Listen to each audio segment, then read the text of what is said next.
Mike, Roman, how you doing, guys? Very good, very good.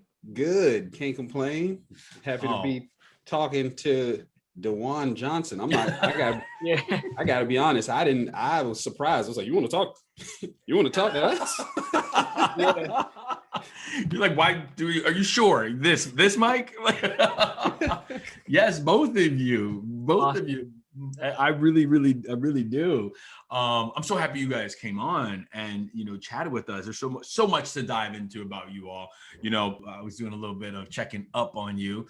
People call that stalking. I call it doing my due diligence. Mike, so you're from Florida, huh? Another Florida boy. Tampa Bay, yeah. Tampa Bay, Ybor City. Is that around there? Yeah, it's right. We that's right near. I kind of grew up a lot with my mother and grandma. So my grandma's house was right in the middle of everything, kind of by Ybor City.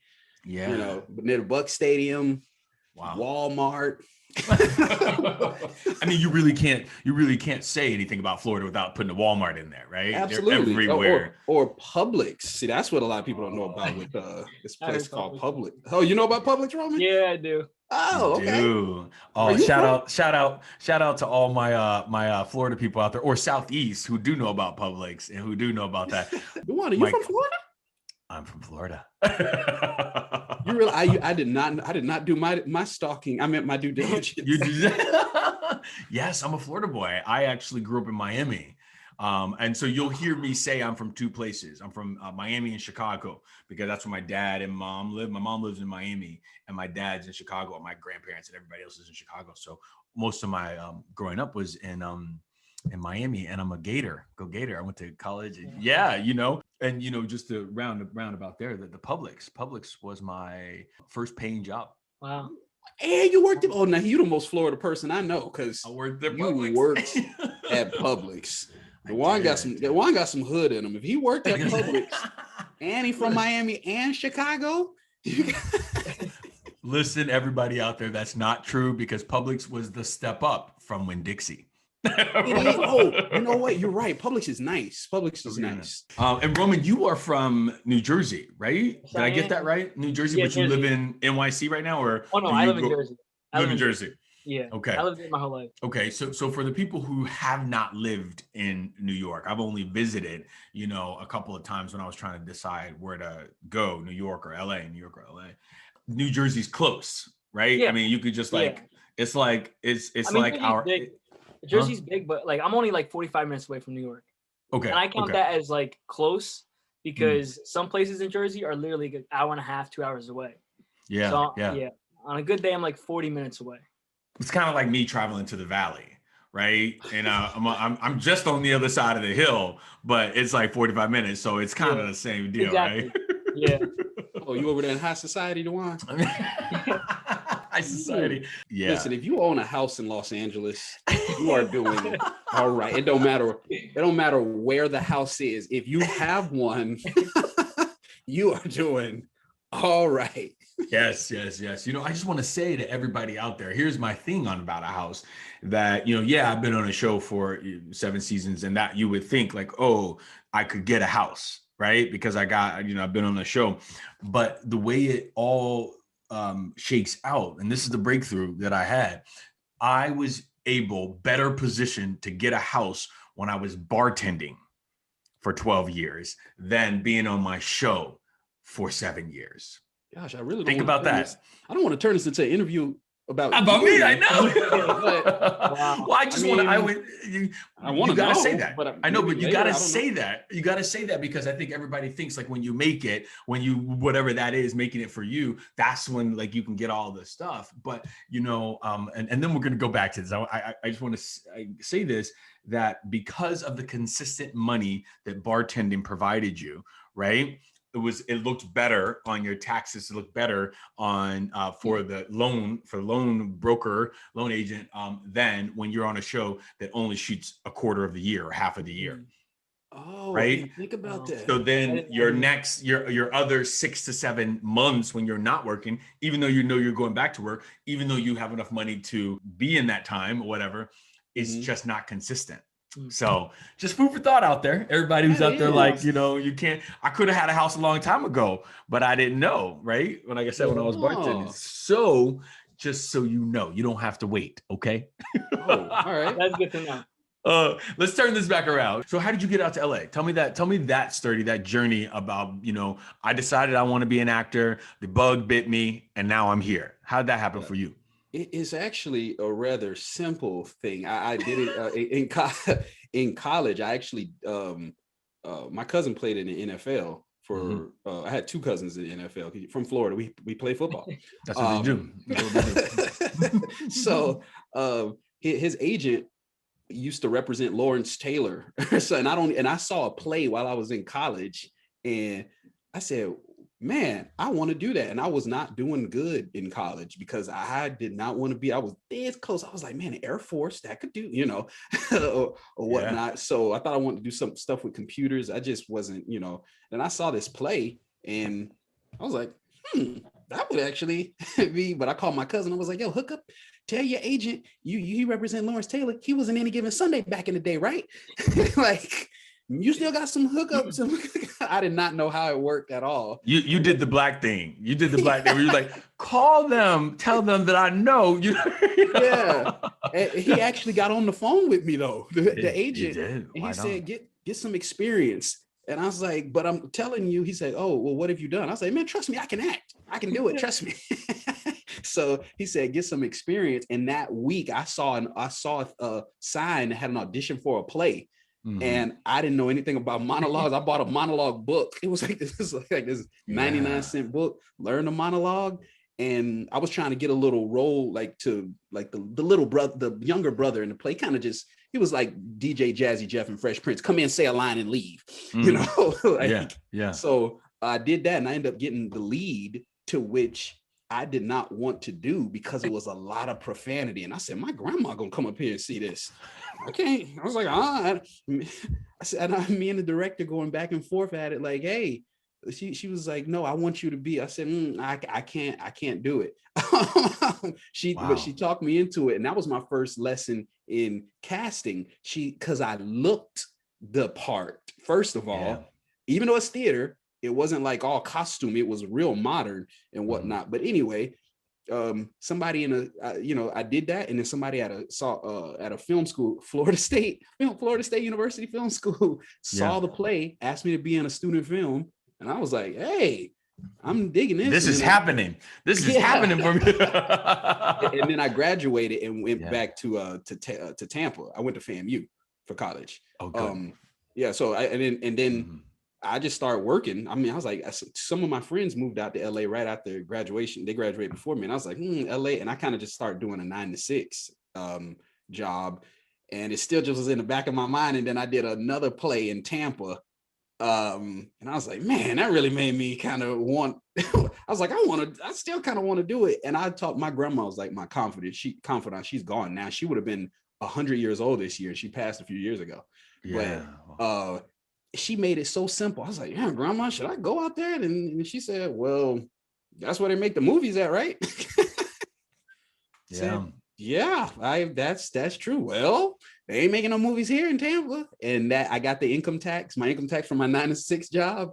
And I used that to move out there. Now I wouldn't recommend other people do what I did, because I hadn't even but that's how I got to LA. How much was the income tax that you moved out here on? It was like $2,800. I just want to say to everybody out there, do not move out to Los Angeles with $2,800. Do not do it. That will be first month's rent. Maybe not the deposit. Right, the deposit. Like, I just want to say and I'll say this, a big reason that made me do it, there was a guy who booked a movie who one of my friends knew. He was his roommate.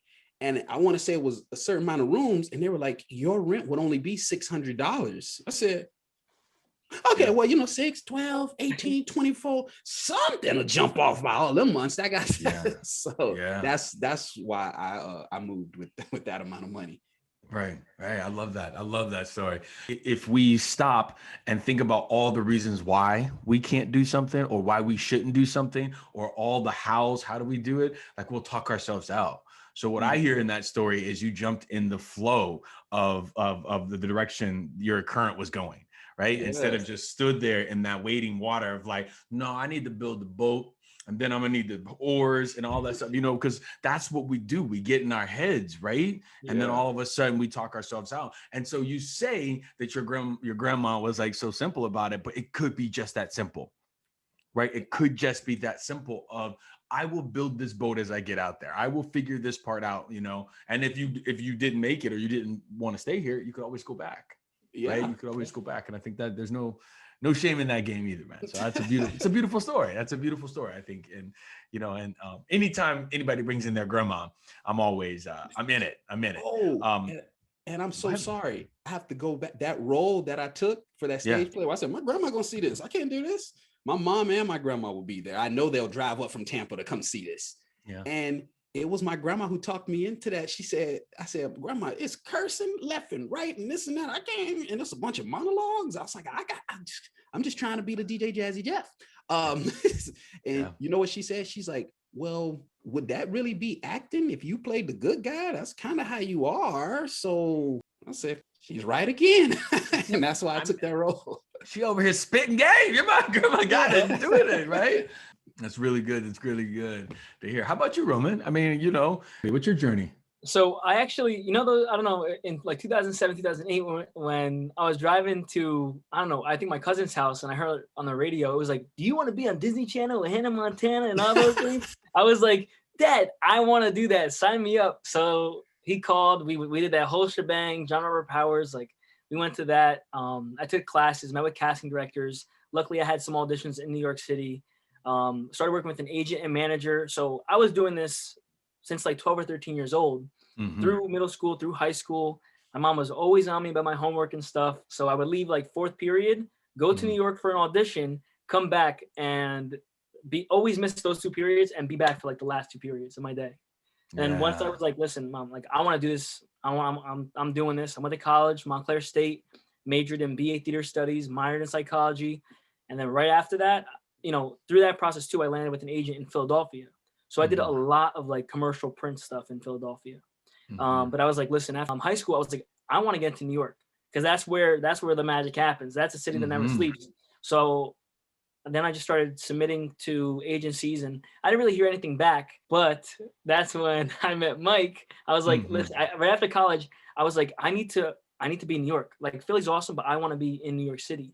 So I was like, okay, well, let me think, right? How do I reverse engineer all this? So I was looking up agencies. The Drama Bookstore in New York had like a pamphlet of all the agencies. I was reaching out. I checked their Instagram. I checked their tag photos. I saw Mike. Listen, that's a secret. Tag photos are the first thing you should check on like any Instagram page because they have hidden gems. Mike was there.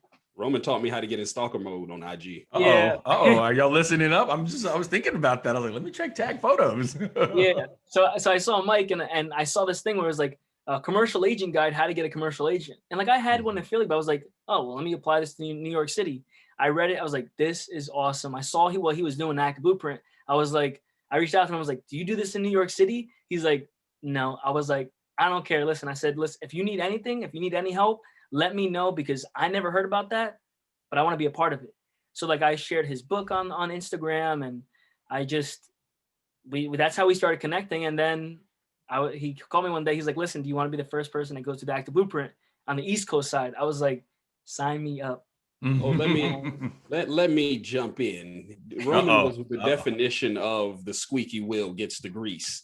And I mean it in a good way. He didn't do anything annoying. He was very supportive and double tapping everything and commenting and sharing. I was like, hey, and so I keep seeing Roman Maldonado. Roman, he said, hey, my DMs were full of, hey, can you hook me up with your agent? Refer me. Everybody just asked. And then for once, somebody actually said, hey, if there's anything I can do to help you. And I said, oh, that's refreshing. But I still was like, yeah, Roman, I don't do the New York. I don't know anything about that. So no. And then but I'm sorry, we're jumping all over the place. Go ahead. No, it's all good. It's a talk. I love this. I was just gonna say that. Correct me if I'm wrong. When you double tap on something, it's Instagram, right? Yeah.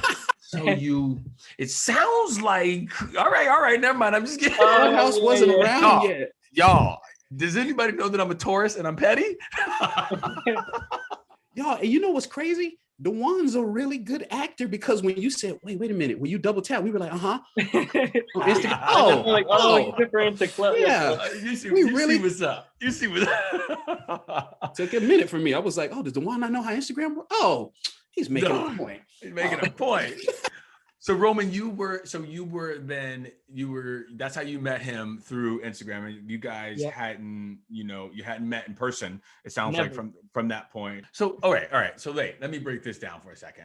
I want to know about this actor blueprint, right? That's what we're here to talk about. Like, what do you like? You Mike, you just like you're sitting at home. You're like, I got a way that how to do this.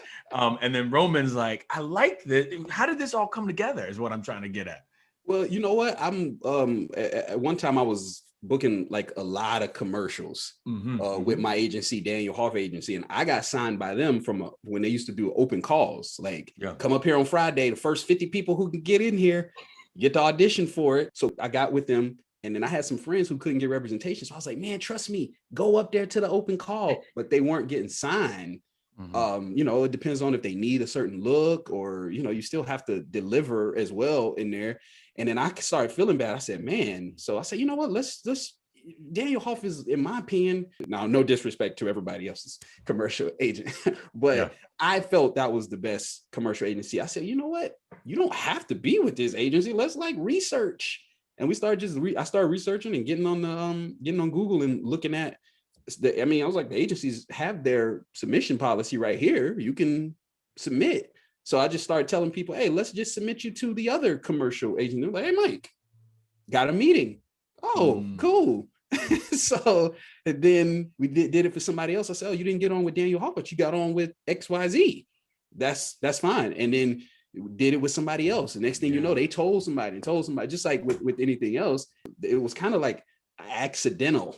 I was like, I did not think, that it would go this way. But then next thing you know, wrote that book. And the only reason I wrote that book was because people kept asking the same questions. So I just was like, hey, look, just go download, just click this and read that. Then, That's great.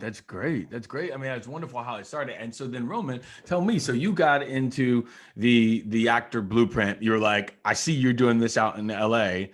I want to do it out here. Or how did that happen there? Yeah, so like I was like, Mike, they have nothing, at least to my knowledge at the time, and still now, I was like, they have nothing like that in New York City. I was like, so if you need help bringing it out here, I can vouch for you, because it worked for me. So I know it's going to work for other actors, But like Mike said, like there's a special criteria to everything. And, I had my photos. I made sure I had a great resume and A, B, C, and D. I had all my ducks in line. And then I was like, listen, I really think you should bring it here. So he had an actor focus class in LA. And I had never traveled anywhere before, but I was like, you know what? I'm going to go to this actor focus class. It's one of the most important classes. I've always seen him talk about it. It's always sold out. I was like, I need to take this class. So I was like, Mom, I'm going to California. And my friend Mike's out there. She's like, who's Mike? I've never heard any of your friends Mike. I told my parents, and they're like, who's Mike? I was like, trust me, he's a cool guy. He helped me get a rep in New York City. So I went out there. I went to his class, learned a lot of information. And then we talked about it, and he's like, well, how would you like to be the East Coast rep for New York, for New York City? So I was like, I am down. That showed dedication. Sold. He's like sold. I said, he flew here. He flew from New York, and he doesn't even know. He doesn't even know me. And he flew. It was like, I said, wow, that's some dedication. But I'm sorry, but Roman, tell what happened after when you got back. Oh yeah. So I always had, and like, when you are partnering with someone, it's like always about like, how do we help each other grow, even in the business? And I saw he was giving great advice to me as an actor as well. I was always turning down certain auditions because I was afraid to join SAG at one point because I didn't know, but after going to his class and stuff, he was like, listen, stop turning down co-star roles. Even if it's one line, go say it. I was like, okay, you know what? Fine, I'll do that. I go home, I get called in for Blue Bloods. It was one line, 2 lines. I was like, Mike, I have an audition for Blue Bloods. He's like, and you know the answer you're gonna give, right? I was like, yeah, I'm gonna go. I go and I book it. My first co-star role ever. I was like, I'm gonna do it, and I booked it. I'm SAG now, and like, after all that, I was like, yeah, that's happened with agencies that he's helped me get into. So I was like, you know what? Let's bring it to New York. And at the time, Mike was only doing commercial in LA. But I was like, Mike, there's a lot of people in New York. I know there's a lot of people in LA, but there's a lot of actors in New York City who don't know what they're doing. You know, I didn't even know what I was doing at first, you know? So I was like, Mike, why don't we submit, you know, why don't we help them get rep with like managers, agents, commercially and theatrically? As well as just taking over. You're just taking yeah, over now. I was like, let's just add. Hey, I fought him on that too. I was like, we just do commercial agents. That's what we do. If we do all that other stuff, we're going to have to look at reels and do all that other thing. Credits are going to come into play. Yeah. I said, no, I don't want to do it. And Roman really was like, Mike, I'm telling you. And he got all this stuff together. And we're like, fine, we'll test it out with these agents and theatrical agents and managers. Nobody's going to respond.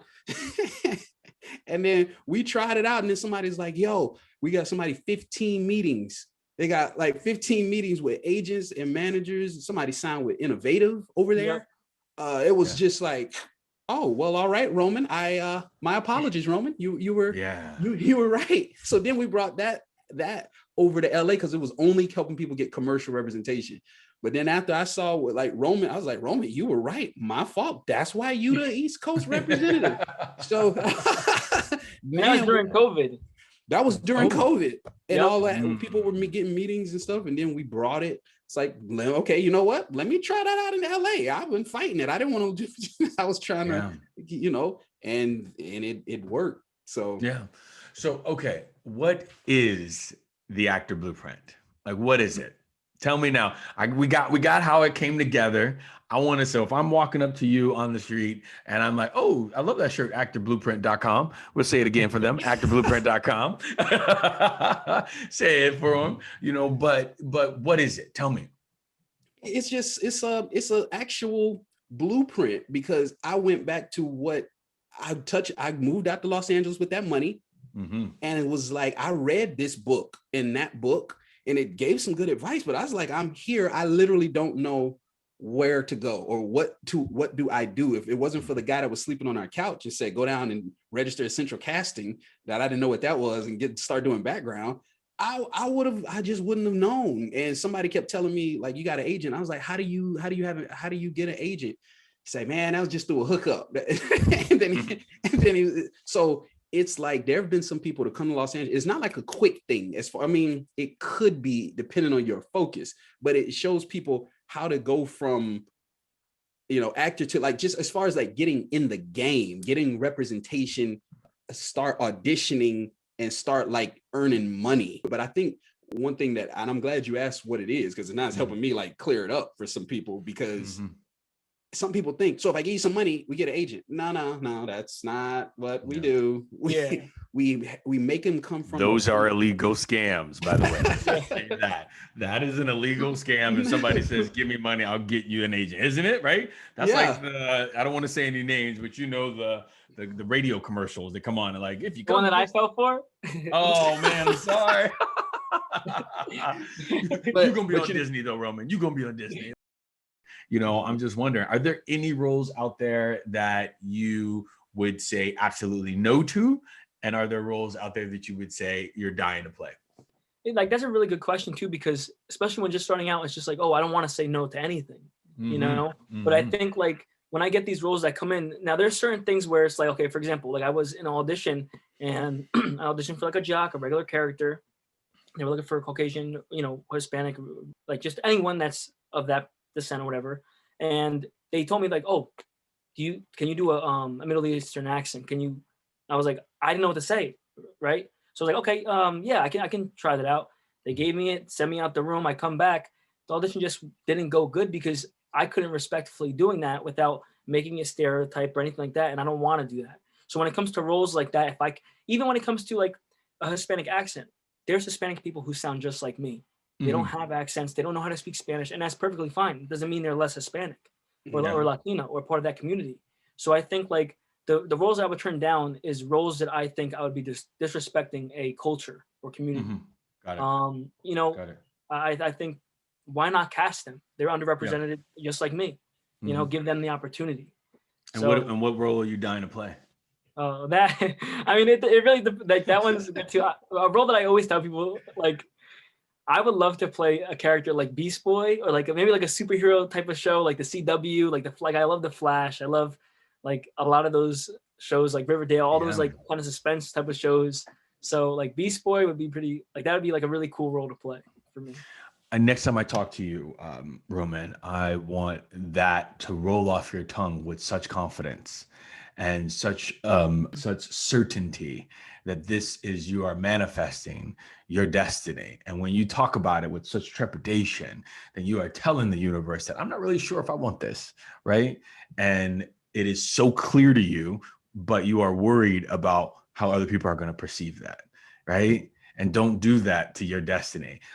Especially in my presence, man. Yes, thank you. You Especially in my presence. Think bigger. Oh, you can't be in front of Think Bigger and say that. And, you know, but more importantly, like that is exactly one of my visions for my life. Anybody that knows me knows that my next step, my team knows it, that DaJuan wants to play in the superhero world. DaJuan wants to be on, you know, I've told them all, I want to be an X-Men. I want to be in Harry Potter. I need to be a vampire. I need to be something in there. That's where I'm going. So whenever they call me with an appointment or they're like, DaJuan, I'm like, I know. You know what I mean? And yeah, there might be a lot of not us out there in those roles, right? It doesn't look like us, people of color, but Disney Plus is going to change that. Oh yeah. Disney Plus will change that. It's crazy you say that, because now I can see that. I was like, DaJuan does look like a superhero. He could be a superhero. Yeah. You know, and we don't know what that is and how that's gonna look. And we are, I think all the time, Roman, Mike, that we are sorcerers. We are sorcerers, and we are casting spells, and we're spitting spells out there. And so we need to be very careful about the stuff that we're saying, right? Because the universe doesn't know it's a joke, right? The universe doesn't know when we're playing around like that. So when we put that out there, they're like, cool. He doesn't want that. Isn't that? It's like, here it is, traction. So I like to put that out there like that for sure. So when we're talking about people's dreams, I take them very seriously. I take your dreams very seriously. And I look forward to seeing you, Mike, on a sitcom.